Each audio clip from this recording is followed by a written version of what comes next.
The brightness over the table felt like flame caught in glass. Laughter cracked through the room, loud and unbothered.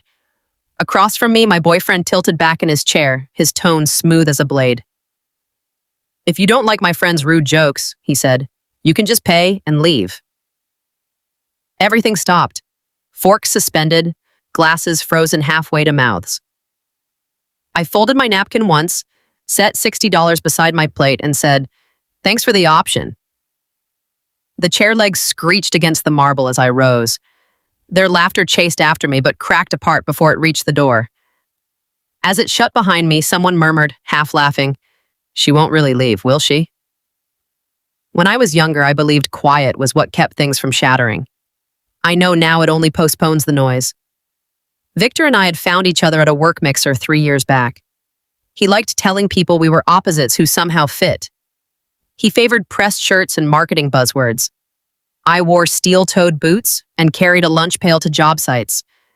At first, he found it charming, someone who could rewire a panel but couldn't care less about hashtags or pitch decks.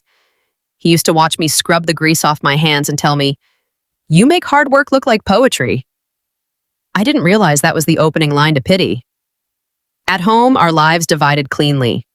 His half smelled like cologne and spreadsheets, mine like machine oil and copper dust. I'd repair the buzzing outlet myself, relabel the breaker panel so nothing got overloaded. He'd glance up from his phone, murmur something approving, call me a natural problem solver. It sounded like a compliment until he started using it as an excuse. I could handle everything, including the way he neglected me. When his friends visited, the teasing always started gentle. "So, Emery, you bill by the hour even when you're off the clock?" I'd smile because smiling kept the peace. Victor would smirk, refill their drinks, and say, "She's tough, she can take it." That was the routine they enjoyed and I endured, while he got to look effortlessly charming for slumming it with someone like me. One Sunday, the kitchen light started flickering. I climbed onto a chair, adjusted the wiring, felt that faint electric warmth under my fingers. Victor leaned in the doorway with his coffee. "You always have to fix something, don't you?" he said. I laughed it off, missing the edge in it. The pattern repeated like a steady current, every insult dressed as a joke, every silence read as agreement. I kept files of bills and receipts, proof of everything I contributed that he never once asked for. He'd tell me I worried too much about details, while he worried only about how things looked. By the time his promotion came through that winter, I'd given up explaining myself. Talking to someone who only listens for your weak points is like grounding a live wire. It protects the system, not you. So I nodded along, laughed on cue, and waited. That dinner wasn't the first night I felt invisible. It was just the first time I chose not to stay that way. His promotion shifted everything between us. Victor began speaking about himself the way you'd pitch a brand: value, visibility, momentum. I faded into scenery, a prop in the story he told to seem grounded. "She keeps me real," he'd joke at parties, arm around me like a slogan. His friends ate it up, calling me the practical one, their polished way of saying small. Dinners with them felt like interviews for a job I never applied for. They'd ask about my work, not out of curiosity, but to size me up. "So, what's it like doing manual labor?" one of them asked once, swirling a drink worth more than my toolbox. Victor laughed along, then shot me a look, waiting for me to join in. I usually did because I'd learned pushing back only confirmed what they already believed. He started staying out later, networking more. I'd find receipts for champagne, valet parking, dinners for 4, while I ate alone at home. When I asked, he'd say those events mattered for his future. Surely I understood that. I did. What I couldn't understand was why my own effort never registered as ambition, only as upkeep. One Friday, I came home to find him rehearsing a toast in front of the mirror, his jacket gleaming under the lamp. "Big night tonight," he said. "Try not to wear your work clothes this time." The words were soft, but they cut clean. I stood there, still smelling of solder and steel, and said, "Nothing."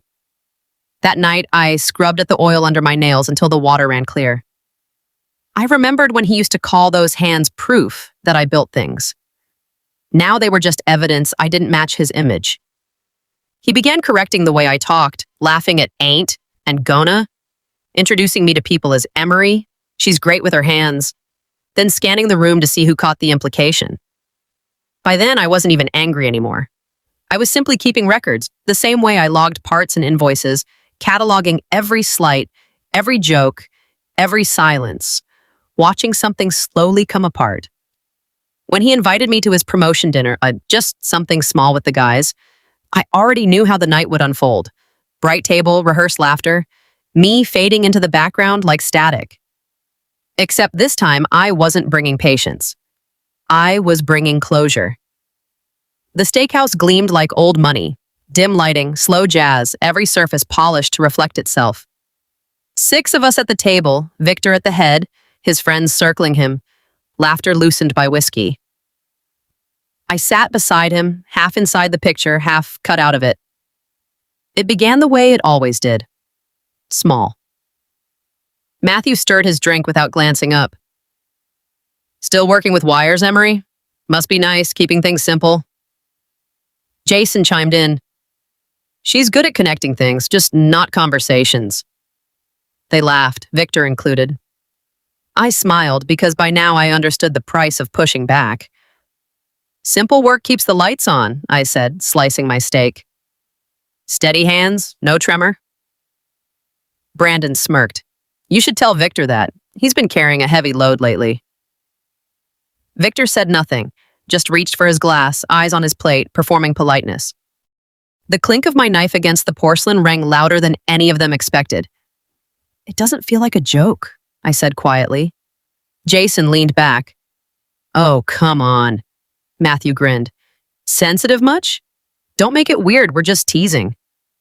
Then Victor finally looked up, his calm rehearsed, the kind men confuse with authority. If you don't like my friend's rude jokes, he said, you can just pay and leave. The table went silent. Forks hung in midair. Someone's laugh caught halfway out. I folded my napkin once and set it beside my plate. Thanks for the option, I said, my voice steady, no need to raise it. I tallied the bill in my head. Entree, wine, tax, tip, exactly $60. And laid the cash down, crisp against the linen. The room shifted. Even the waiter hesitated nearby. I pushed my chair back, the scrape of metal on marble slicing clean through the tension. Emery, Victor muttered, still grasping for control. Don't be dramatic. I stood, keys cold in my hand. I'm being precise. Brandon scoffed. She'll be back. Their laughter resumed, thin and nervous, as I walked past their polished shoes in hollow confidence. At the door, I caught Matthew's whisper. Wait, is she actually leaving? Outside, the night air bit at my skin. My reflection in the glass looked like someone I hadn't met before. Calm. Finished. The laughter behind me dissolved into the hum of traffic. I climbed into my truck, turned the key, let the engine swallow the silence. My phone lit up over and over with his name. I didn't answer. Not yet. The dashboard glow sat warm against my hand, steady, like something freshly rewired. That was the exact moment I stopped being a character in his story. The first minutes after leaving were almost too quiet. Then the phone started buzzing on the passenger seat. Once, twice, again. Victor's name flashing like a system crash. You're overreacting. Come back and pay for the table. You're embarrassing me. Each text colder than the last. I drove without music, the city blurring past in red light and wet pavement. By the time I got home, his calls had hit 20. I sat in the parked car until the silence grew teeth. Inside, the apartment looked staged for someone else's life. His cologne still lingering, last week's champagne glasses untouched on the counter. I grabbed a duffel and started packing, work shirts, tools, receipts. Everything I owned had paperwork attached. Serial numbers, invoices, my handwriting on every line. Documentation wasn't a quirk. It was protection. The phone buzzed again. You invited everyone. You pay. I stared until the words blurred, then typed back. I paid for what I ordered. Sent. Maya answered 2 minutes later. Door code's the same. Come whenever. That was all I needed. I left my keys on the counter and walked out. Her place smelled like detergent and cumin, something warm and real. She opened the door before I even knocked. You actually left? I did. Good, she said, pressing a mug into my hands. You look calm. It's a little unsettling. We sat in a silence that felt like safety. My phone buzzed face down on the table until I stopped hearing it. Then it lit again. Unknown number. I let it go to voicemail. A minute later, Maya's phone pinged. She read it, eyes narrowing. Brandon's girlfriend, she said, says they're planning something stupid. Ignore it, she added, but I didn't. The next morning, while Victor was at work, I went back for what belonged to me. The hallway reeked of stale wine, a yellow notice taped under the door, noise complaint. Inside was worse than I'd pictured. Takeout boxes, empty bottles, and a blank space where my PlayStation used to sit. In the bedroom, I found my console shoved under his jacket, and on the table, my laptop open to a marketplace listing. My tools priced and posted. Multimeter, $400. Voltage tester, $300. He'd even used my own workbench as the photo backdrop.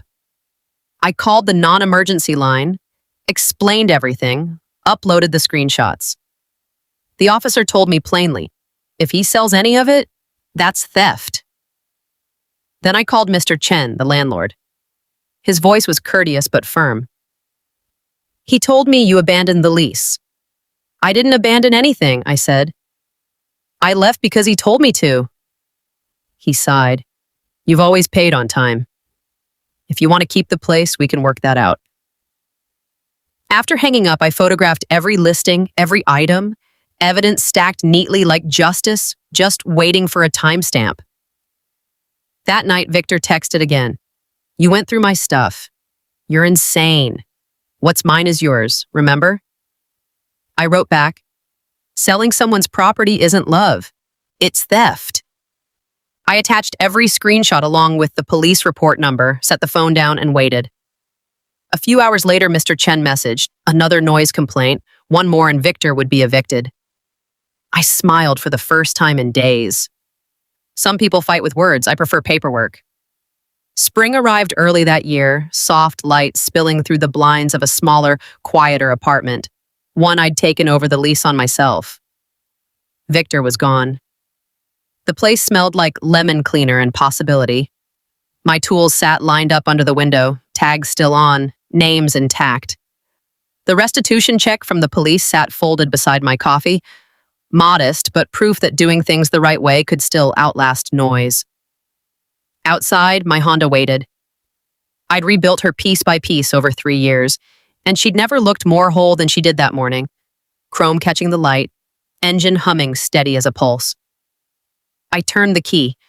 The sound wasn't loud, just clean, like clarity had found its own frequency. Maya leaned against her car across the lot, coffee in hand. Feels different, huh? Yeah, I said, adjusting my helmet strap. Like quiet that's finally mine. The wind carried a trace of salt from the bay. I thought about the old apartment, the laughter that used to fill it, how it all caved in under its own weight. There was no triumph in it, just relief. Rolling out onto the open road, it didn't feel like escape. It felt like something I'd rebuilt with my own hands. I used to believe silence meant surrender, that walking away meant giving up on something worth saving. But I've learned silence isn't weakness. It's wiring. You strip away what's corroded, isolate the current, and reconnect only what deserves to stay. That's how circuits survive. The world still hums with noise, his name surfacing in someone else's story, their laughter echoing in a place I no longer live. None of it reaches me anymore. The power runs clean, straight through my own 2 hands. The Honda waits by the door, still warm from the morning sun. I pull on my gloves, feel the leather settle against my skin, And in that quiet click of the ignition, I hear exactly what peace sounds like. Not revenge, not escape, just restoration, one wire, one boundary at a time. That's all silence ever wanted, to be heard without having to explain itself.